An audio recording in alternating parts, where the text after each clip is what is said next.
Tu te réveilles un matin, tu passes ta main dans tes cheveux, ils restent tous dans tes mains? Ce sont tes hormones, darling. La santé des cheveux n'est pas qu'une histoire de produits, c'est parfois aussi une histoire de biologie. Dans la communauté noire, le piège est encore plus subtil.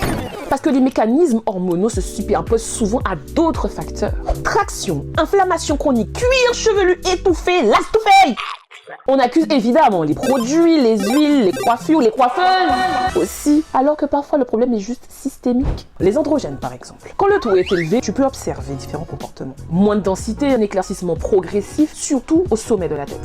Télogène et fluvium, ça te parle? Et oui, pendant la grossesse, la petite phase où tes cheveux chutent brutalement. Ce n'est pas de la casse. C'est le cycle pilaire qui réagit au choc hormonal. Et à la ménopause, même logique. La baisse hormonale impacte le renouvellement du cheveu. Et n'oublions pas la thyroïde. Un simple petit déséquilibre peut provoquer une chute diffuse. Darling, tes cheveux ne réagissent pas seulement à ce que tu y appliques, mais également à ce qui circule dans ton corps. Mangerbouger.fr. Bref, toutes les chutes ne sont pas des casses, toutes les casses ne sont pas des chutes, et toutes les solutions ne sont pas dans un pot.